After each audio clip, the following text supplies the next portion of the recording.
I did say I liked the chairs when we were in the basketball arena. So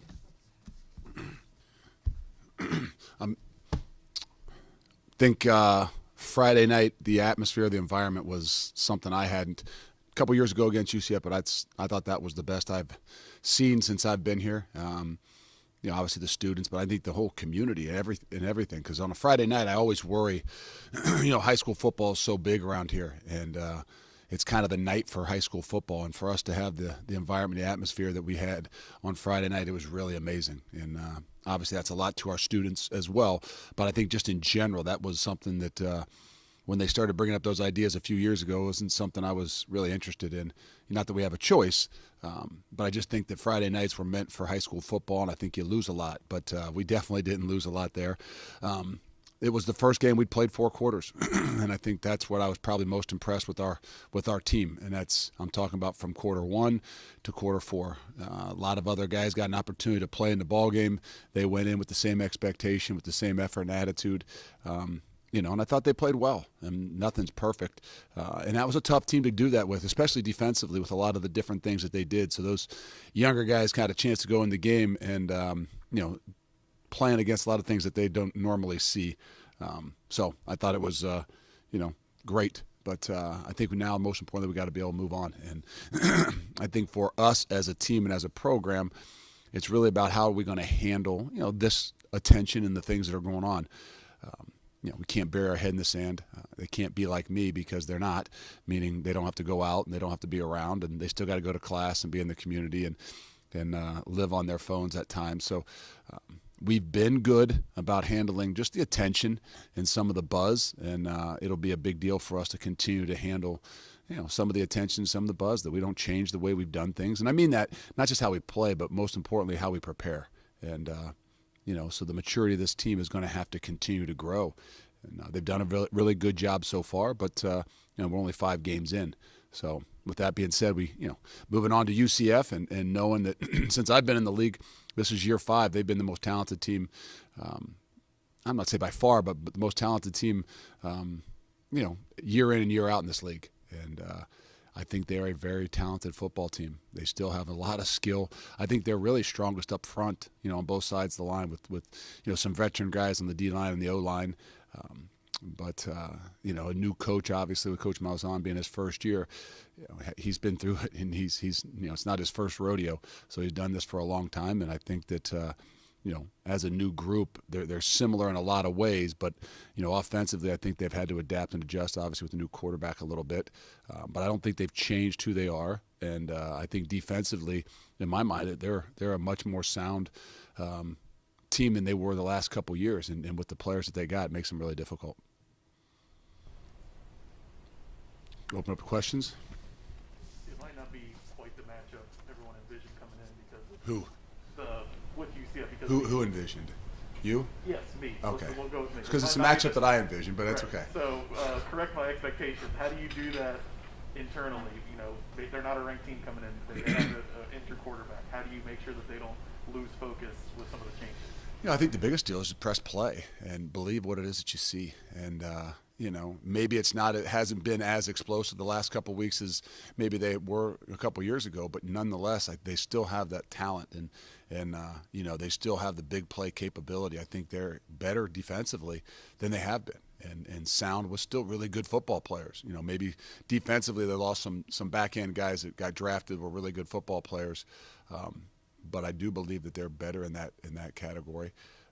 But I think the whole picture is what they got to really look at. You can't forget those guys that were here, 5 years ago, and what that looked like on that night, and how far we had to come. And so I think more than anything, it's the respect, respect for who these guys are and what they've done in the past 4 years, and it's about the way you prepare. You feel like this game has grown into a bit of a rivalry? I mean, it wasn't a natural rivalry, but you guys are both on the top of the conference now. Well, when you're the top team in the conference, meaning UCF, in 5 years, they've been the top team in the conference, for sure for those years. Maybe because we won it last year that, there's maybe a little bit difference what people think out there.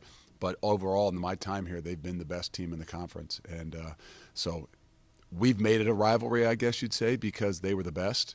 And in order to be the best, you got to be able to beat the best. So, we've kind of tried to look at it like that, and all that we've done. I don't know if they would look at it, but I do think that, just based on who has won the league in the past few years, us in Memphis are by nature, just because of the opportunity to win the championships are, in some ways you'd say, I don't know if they're rivals because, it's a unique with the distance and things like that. Usually rivals compete against each other, even in recruiting in different ways. But I would definitely say there's been something created. The 3-3-5 defending UCF was a big part of you guys, implementing that. Are they different under Malzahn offensively, or is it a little simple? Well, that's the hard thing is I think in the evolution of what they're doing, even more offensively, it's hard to figure out. There's very similar to what they were doing in the past, but yet there are some differences. In year one, you just wonder how much he has, really kind of, gone into all the things that he did at Auburn. Because as you look back at Auburn, you would say it's a little bit different, but there's a reason he's a great football coach. There's a reason he's been successful everywhere he's been, is because he doesn't just go in and say, this is what we're going to do. You go in there and you realize what it is that you have and what was really good from, what someone did before there. So they're similar in a lot of ways, but you do start to see as they're getting into, midway through the season is where they've, are adapting, adjusting. But, it makes it even more difficult sometimes when they're switching, quarterback, because, what does he really believe that he can do with a younger kid that he maybe did differently in the first 4 weeks. So like a lot of the past few weeks for us defensively, you're trying to figure some of that stuff out, and you really don't know until the game begins.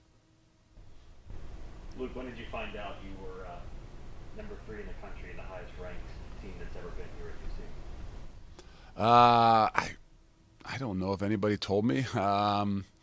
Maybe I popped on my phone on Monday and saw the stuff we put out or something, and I quickly shut it off. But I don't know. I'd be honest with you, I wouldn't. Maybe even one of my kids said something. I don't know. That I probably snarled at them a little bit when they said it. But, I don't put a ton of stock in it. I know we use it in the recruiting side of things, but, I don't, like I said, I'm not watching, I'm not waiting, I'm waiting, idea. But I do want to make sure that's a part of the program that we got to be aware of, because, it does affect in some ways our kids, hopefully it doesn't affect them in any negative way, but, there should be some good buzz to them about what it is that they're doing, but you just can't lose sight on, what you need to do to continue to move forward. So there's a balance there that, I'd like to avoid, but I can't. Are you happy for the team to get? Yeah, no, I think the recognition that they deserve and they're getting is awesome. It's something that we've had a little bit in the past couple of years. I think that, but nothing quite like this. So it's a time for us to continue to grow maturity-wise and be able to handle it. And I don't just mean that as the players, as the coaches as well. I got to mature enough to, not bury my head and realize that, it's out there. It's a really, really good thing for us in the program. Now, how do we use it inside this room to continue to motivate us? You've been around a lot of good teams. Does this feel like one of the best teams in the country? It does. And I think that because you can play on all 3 phases of the game. It's not like, we say, okay, we got to go out there and we got to outscore them, or we got to go out there and we got to, we got to hold them to 6-7 points. And I think that, that there's a confidence level in all that we're doing that, you can find many different ways to still be successful in what you're doing, but you still got to be able to grow. And when you've got a balanced football team, I think those are when you got a really, really good opportunity to continue to grow. And, as we continue to feed off each other, that's why I said last week was so important for us is, we all played pretty well on all 3 phases of the game and played consistent. And I think if you're going to go from really good to great, it's not in talent. It's not just in the little things that you do. It's in the consistency that's the biggest part of it. Through 5 games, statistically, the defensive numbers are right there, if not above what they've been in past seasons. How do you feel like, now that you've gotten into a little bit of the season, Coach Tressel's adjusted to his role?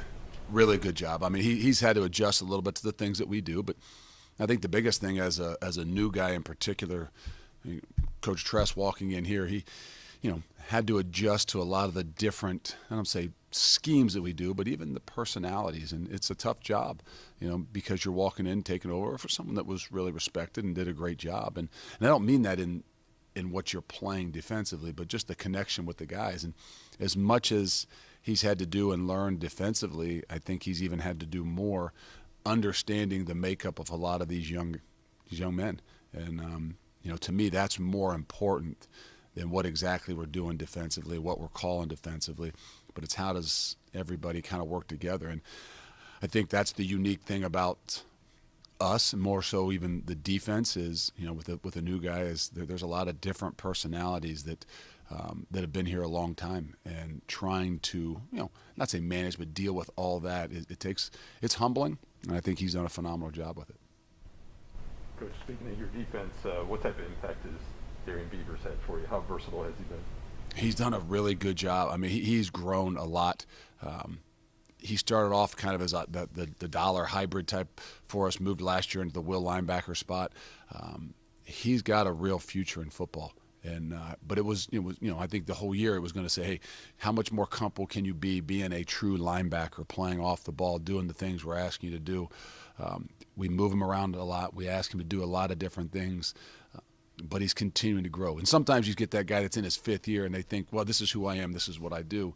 And the great thing about Darren is he's kind of accepted all the different things we're asking him to do, realizing that if he can continue to grow in what he's doing, he's got a real future in the game of football. So he's been, I'm not saying a pleasant surprise for us, because we always knew, even especially after last year, but I think he's done a really good job with all the things we've asked him to do. A phrase that you've used a lot is Desmond Ritter factor. Can you define, if you looked up Desmond Ritter factor, what would be the definition? No, I couldn't define it. I think that a confident leader goes a long way. And I think that's probably as much as anything, what he has shown us is he is at his best in the toughest times, whether that's, his sophomore year when, his shoulder was dinged up and he, wasn't throwing the ball great, and, we were having to manufacture everything. He just found a way. Going into his junior year where, the first few games he, had a bunch of picks and some, I guess, some unfortunate situations and maybe some bad balls. But he continued to grow, and he found a way as he grew through that, and obviously played great at the end of the last half of the year. And so I think that's the biggest thing. It's about, confident leadership that really kind of permeates throughout the program. And I think that's the factor, whether it's Dez, whether it's Maje, whether it's Darian Beavers, whether it's Ahmad Gar, Kobe Bryant, those confident leaders that make other people better, that's a factor in itself. How proud of you are of your leaders playing on a short week against Temple after the biggest game, arguably the biggest game. No, they did a really good job. I kind of look at it now that it's over and said maybe the short week helped us in some of the ways to kind of get focused and lock back in and move forward. But it's still about the maturity of what those guys are. We're not shy away from, I tell them before every game that we go as our seniors go. And we go as the leadership on this team goes, not the coaches. We go as those guys go in that locker room. And, that's what I'm happy to say, that they've done a really good job being mature, handling some of the buzz and the things that are around us, but not allowing it to change us. Now, it's only week 5 and we got a long way to go. But that's why you feel good about, okay, I'm not going to bury my head in the sand. I'm not going to be naive to not think that this is an awesome thing for all of us involved. But those guys, we're going to count on a lot, not just to play on Saturdays, but to, kind of really be the example of what humble and hungry really looks like. On the flip side, you get an extra day to prepare for UCF. Is that something that you're happy about, or is it kind of like a different? I don't know if I'd say extra day. It's just how you use your time. I think that we were able to give those guys a day off, which you always have a day off throughout the week. Your day off was normally a Monday for us. Last week it was a Saturday, and got right back into our schedule. So, a lot of those things are just how you handle them. And, that's what we got to continue to do, because there's not going to be a normal schedule as we move. We haven't had a normal schedule all last year, obviously, because it was a unique year. And then this year, you've had different games. We've had bye weeks. We've had Friday. So there is no normal, I'd say, right now in college football, and that's all right. Maybe that's going to be to our advantage to, kind of keep those guys a lot more on their toes. Jerome Ford was the AC Offensive Player of the Week. You joked Friday night again that just means you got to get him the ball more when I get it coming up. Are you consciously trying to get him more involved, or is it just still whatever kind of looks you're getting from the defense? Yeah, I am, but I'm not on the offense that often, so so they don't always listen to me. No, I think that's what those guys have done a great job of, and that's what Des has done a great job of, is being able to handle the balance to that. I don't know that we're going to be like we were 3 years ago, where it was Mike Warren and he's going to get the ball 34 times. If we have to, I don't think that Jerome could do that. But I think that just where we've grown as an offense, I think we're still better when we have a chance to move the ball around and not be as much one-dimensional as maybe we had to be in the past. So, but there is a balance, and he has done a great job, and we're always trying to find more ways to get him involved, and maybe even get him involved earlier. But we're also finding other ways to get Trey Tucker and some of those guys involved as well. So, like anything, there's a balance to all that you got to do if you want to do it well. You've talked about your confidence in Cole. He has some really young guys behind him. Do you anticipate any opportunities for anybody behind him to get chances? Yeah, yeah, there are. I mean, I don't know if they're going to arise. I mean, again, it's a competition that you always are trying to continue to push guys on, and sometimes the competition makes you feel better about what it is you're doing. So, we'll continue to give those guys opportunities, put them in some competition during the week, and just try to build his confidence back up. That's one of those things that there's just little things here and there. I can't tell you what it is because I don't know. Guys that can press pause and point it out. I mean, any of us can do that. But the reality is just making sure we continue to move forward. It's still early. And I think that's where people can't panic and get frustrated. It's still early in the season, and it's game 6, and now we're getting into that true middle stretch where, the adjustments then we got to be able to be made, and he'll make them, and I think we can help him by putting in some competition, that'll build him a little bit more confidence in what he's doing. After the Notre Dame game, we talked in the league about just how special it was to kind of be on this ride with the program. He's from here, to get it to, new heights, top 5. When you look back, guys like him, Josh Wiley, how big were those guys committing to here and really believing in your vision to where you guys are at now? It's what it takes. I mean, you when you first are starting, it's a little bit easier to sell, because you're selling a dream. And then after year 1, the dream is a little bit more of a reality, and it wasn't pretty. And for those guys to believe in, us and what we were doing, and in this place in particular, I think that's as big a deal as anything. I'm not saying it was me. I'm not saying it was anything other than, hey, the place has got an opportunity to be special. And we knew we wanted to start, in that 50-mile radius and at home. And if we could do that, we would give us a greater opportunity to grow. And I thought grow faster. And, those guys jumped in, and those guys didn't bat an eye. And, that's why I'm happiest. Not that I'm more happy for them than I am for Desmond Ritter, who's only from an hour and a half away. But I think that, for what those guys did, taking that leap of faith, what I like to say in year 1 and 2 is have that blind faith, not just in me, in the program and in the university as a whole. I think it's really rewarding. Any more questions for Coach? Thank you. Good.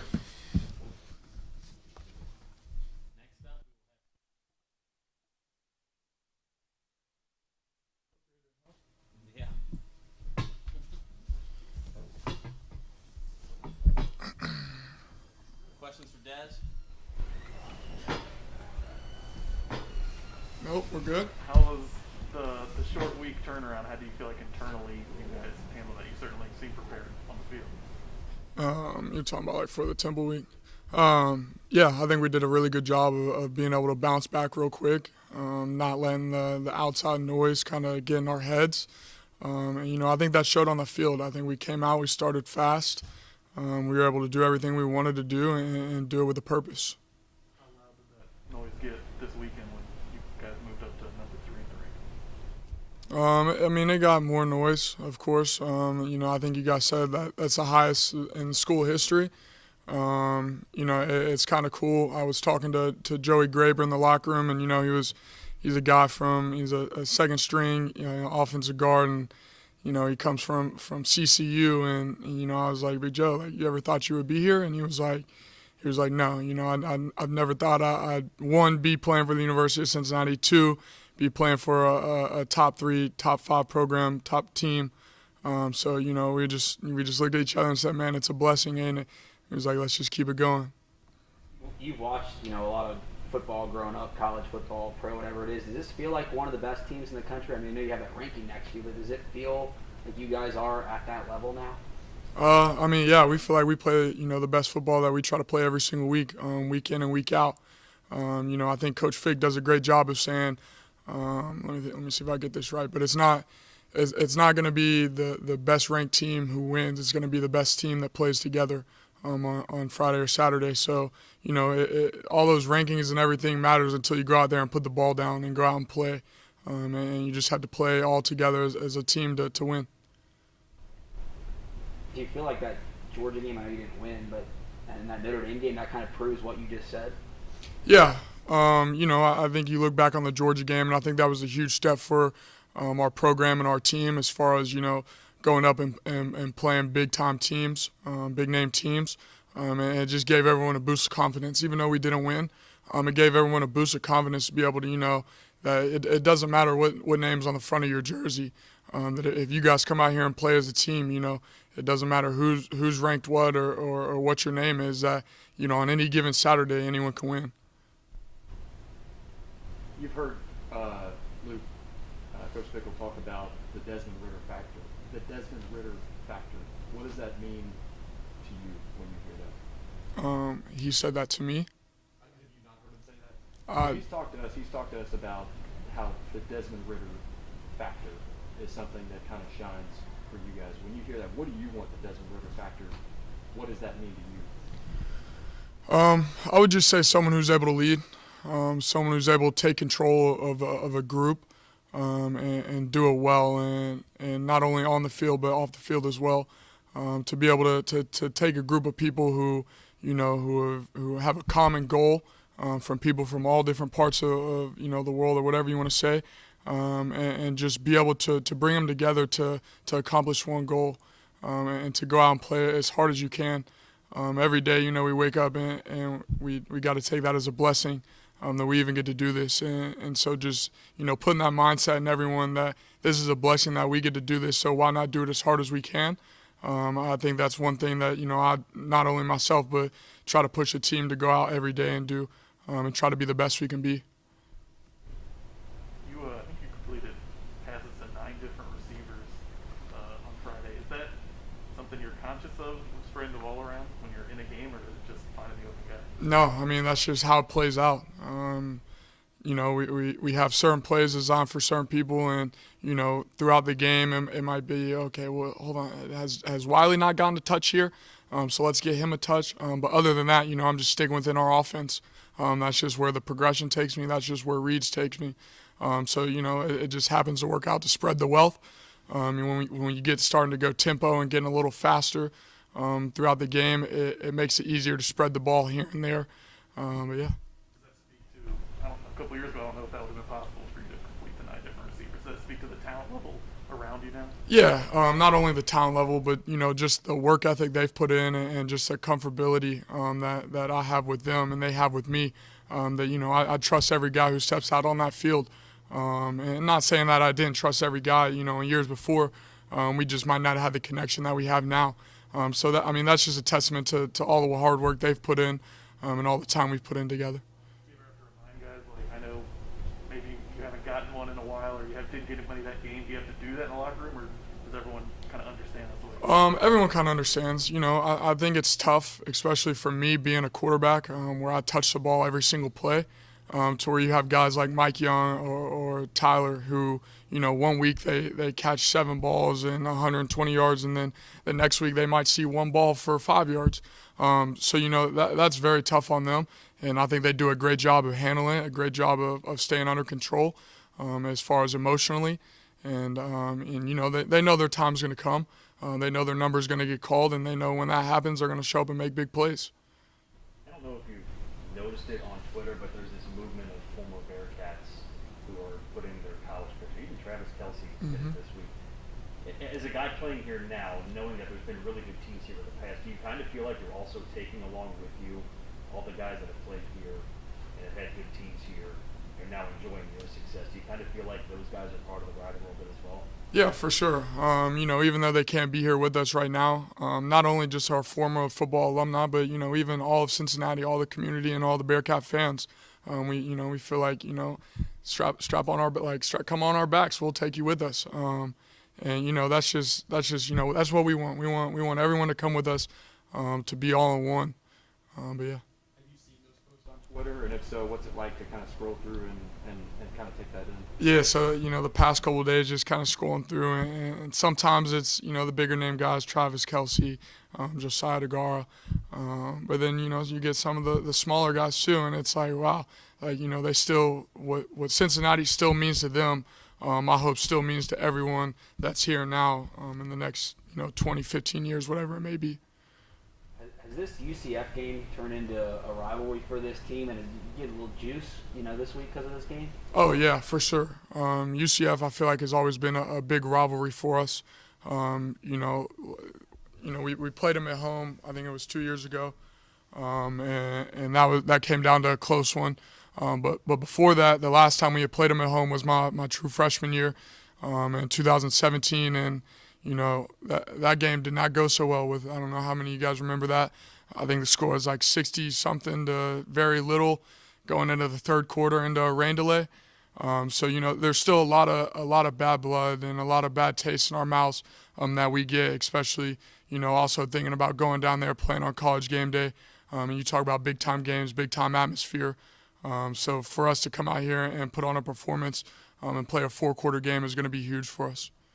Did that game in 2018 down there when they had game day, is that one of the games that probably taught you the most as a player, just kind of what to expect in big games? For sure. I think you make a great point. Looking back, I think that kind of, set myself up for, like I said, this is probably one of the loudest stadiums you're going to play. At the time, I didn't know. I thought there was definitely going to be louder. But at the time, that was the loudest thing we've played in, and that kind of not only set myself up for the future, but just being able to lead everyone else on the team, to know that that there's going to be tough environments, tough situations that we're going to play in, but to stay calm and stay under control is the biggest thing in those moments. Do you view it as a measuring stick at all? Coach Fickell talked about since he's been here, they've been the best team in the league over that span. Obviously, the same for you. The first 2 years they got you pretty good. You guys won the past 2 years. Do you view that as kind of a progression for your program? Yeah, for sure. And I think we can go back to previous years where we talk about, when UCF had the back-to-back championship, the target was on their back, and we were chasing UCF, and then we lost back-to-back to Memphis, and we were chasing Memphis. And then in years past, we've kind of put that target on our back. So I think that's just a testament of where this program has gone, and where this program is still going. But yeah, I think we definitely use it as a measuring stick to see how far we have came. But at the ultimate goal, we still know at the end of the day, we have to get better day in and day out. You talked about the ability or the opportunity to lead and inspire others.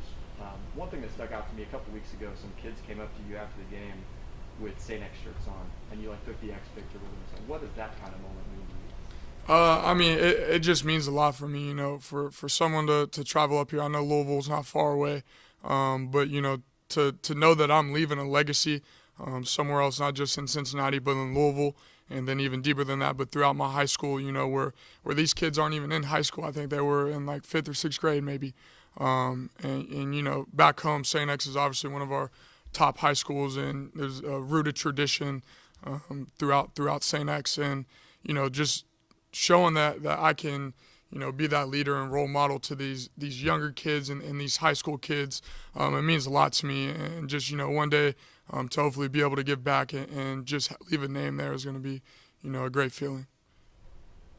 I don't know if you know this, but the national championship trophy will be here at Nippert Stadium on Saturday. Just thoughts on that? Anything at all? I'll compare it to the conference championship trophy. So I remember coming in my early years here, I had stopped by Cortez Broughton's room, and he had I think it was a 2014 conference championship ring, and then we've had the conference championship trophy up in the office from previous years, and I always told myself I'm not going to touch that. I'm not going to touch the ring. I'm not going to touch a trophy until it's truly mine, until I truly hold it. So, I mean, it's on the sideline. I'm sure it's going to look pretty and going to look shiny and everything. But, no, we still got a long way to go till we get there. But, hopefully one day we can hold that and it will be ours. Any more questions for Des? Thank you. Thank you.